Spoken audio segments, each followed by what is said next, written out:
Dear students, कल हमने lesson 11 बाल गोविंद भक्त के बारे में पढ़ा, जिनके लेखक राम वृक्ष बेनीपुरी जी हैं। आज हम इसी पाठ से रिलेटेड प्रश्नोत्तर करेंगे।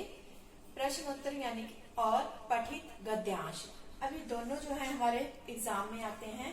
पठित गद्यांश मीन्स अनसीन पैसेज, ये 6 नंबर का आता है बच्चे। 2-2 नंबर के 3 क्वेश्चन हमारे पास होते हैं। पठित गद्यांश को हम तभी सॉल्व कर सकते हैं उसके क्वेश्चंस को जब हमने पाठ को बड़े ध्यान से पढ़ा है। ऐसे ही प्रश्नोत्तर है हमारे पास। 2-2 नंबर के 4 क्वेश्चन आते हैं, जो 8 एक लेसन में से यानी कि 2 नंबर का ही क्वेश्चन आता है हमारे पास। लेकिन हमने अच्छे से तभी इनको कर पाते हैं जब हमने लेसन को समझा है। जो आपके पास भाषा अध्ययन और रचनात्मक अभिव्यक्ति मैंने यहाँ पर लिखा है, ये भी आपकी पाठ्य पुस्तक में जो अभ्यास कार्य होता है उसी में इंक्लूडेड है। भाषा अध्ययन, यहाँ पर भाषा संबंधी पूछा जाता है।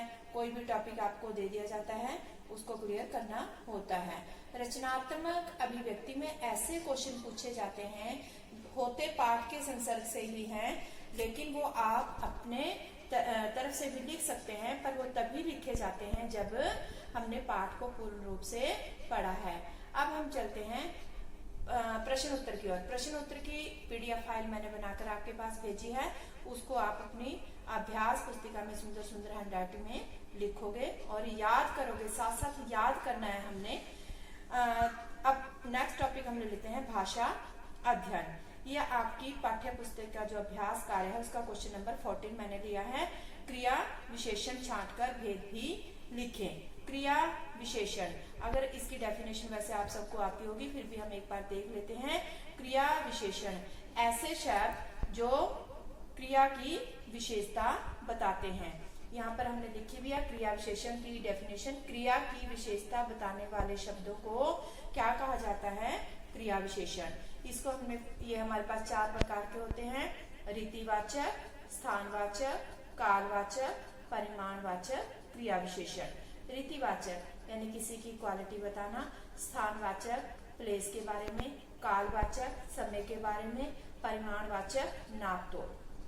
तो यहाँ हमने कुछ एग्जाम्पल्स लिए हैं, उनको देखते हैं। थोड़ी ही देर पहले वर्षा खत्म हुई है। यहाँ पर क्रिया विशेषण क्या शब्द है हमारे पास? थोड़ी। अब थोड़ी किस में आएगा हमारे पास? परिमाणवाचक क्रिया विशेषण में। धीरे धीरे स्वर ऊंचा होने लगा, यहाँ स्वर की क्वालिटी बताई गई है, कैसे ऊंचा होने लगा? धीरे धीरे। तो ये किस में जाएगा? रीतिवाचक क्रिया विशेषण में। थोड़ा बुखार आने लगा, परिमाण यानी परिमाणवाचक क्रिया विशेषण होगा। उस दिन भी संध्या में गीत गाए गए। उस दिन यानी कि कालवाचक, दिन आ गया हमारे पास, कालवाचक। तो आपके पास कुछ और एग्जाम्पल्स भी हैं बुक में, उनको भी अच्छे से आपने करना है बेटे। रचनात्मक अभिव्यक्ति में ऐसे क्वेश्चन देखो क्या है हमारे पास। आपकी दृष्टि में भक्त की कबीर पर अगाध श्रद्धा के क्या कारण रहे होंगे? अगर आपने लेसन को अच्छे से पढ़ा है तो आपके माइंड में आंसर बड़ी जल्दी आ जाएगा। लेकिन मैं यहाँ अपने विचार दे रही हूँ कि भक्त के जो कबीर पर अगाध श्रद्धा क्यों रही होगी, क्या क्या कारण है? बहुत से कारण रहे होंगे। एक तो क्या है कि समाज में उस समय में जो कुरीतियां थी उनसे वे बहुत दूर रहना चाहते थे, और भक्त कबीर ने अपनी वाणी में जो जो भी लिखा वो सब भक्त उनको करते थे या मानते थे। और नंबर 3 क्या रहा होगा हमारे पास? कबीर जी जो थे वह भगवान के निराकार रूप को मानते थे, जिसमें मनुष्य जो है अंत समय में आत्मा से परमात्मा का मिलन होता है, जिसमें तो ये सब भक्त भी, बाल गोविंद भक्त भी करते थे। इसीलिए उन्हें जो था, और वो जो भी चीज उनके पास होती थी वो साहब की यानी कि भगवान की ही मानते थे और उसी को अर्पण करके चलते थे। तो बाल गोविंद भक्त के यही कारण रहे होंगे कबीर जी के प्रति आस्था के।